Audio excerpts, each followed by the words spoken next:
কেউ বুঝবে না। একটা কৃষক আর একটা কৃষকের দুঃখ বুঝবে। আপনারা জানেন আমরা এমন একটা অর্থনৈতিক প্ল্যাটফর্মে দাঁড়িয়ে আছি যে অর্থনৈতিক প্ল্যাটফর্মটা শুধু মানে কি বলবো, যেখানে ধনী মানুষ আরো ধনী হচ্ছে, গরিব মানুষ আরো গরিবের দিকে চলে যাচ্ছে। সেই জায়গায় এই ধরনের নির্যাতন লুণ্ঠন 1971 সালে আমাদের এই আমাদের দেশ যুদ্ধ হয়েছিল, তার একটাই কারণ স্বাধীনতার চেতনা, সাম্য মানবিক মর্যাদা, মুক্তিযুদ্ধের চেতনা বাস্তবায়ন এবং ন্যায় বিচার প্রতিষ্ঠা করা। এটা কিভাবে, এটার জন্যই কিন্তু 1971 সালে দেশই হয়েছে, মুক্তিযোদ্ধা হয়েছে। এবার জুলাইয়ের গণ অভ্যুত্থান আপনারা কি এটাকে কোন চোখে দেখেন? জুলাইয়ের গণ অভ্যুত্থানেও তো কিছু কারণ আছে, যে কারণে এই জুলাইয়ের অভ্যুত্থান হয়েছে। এই বাঙালি আর অন্যায় অবিচার কখনো সহ্য করবে না। এই বাঙালি এখন জেনে গেছে ন্যায়ের শক্তি কোনটা, অন্যায়ের শক্তি কোনটা।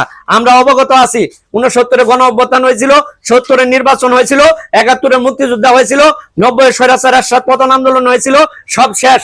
24-এ হাসিনা পতন আন্দোলনের মধ্য দিয়ে সমগ্র বাংলার মানুষ জাগ্রত হয়েছে। এখানে আর কোনো অন্যায় সম্ভব না।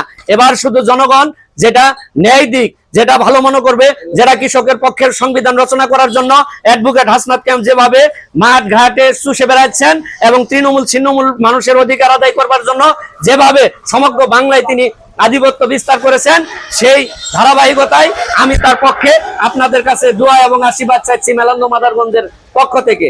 পরিশেষে আপনারা আমাকে সহযোগিতা করবেন এবং আমার জন্য দোয়া করবেন। ধন্যবাদ আপনাদের সকলকেই। আমি এই বলেই আমার কথা শেষ করছি। আসসালামু আলাইকুম।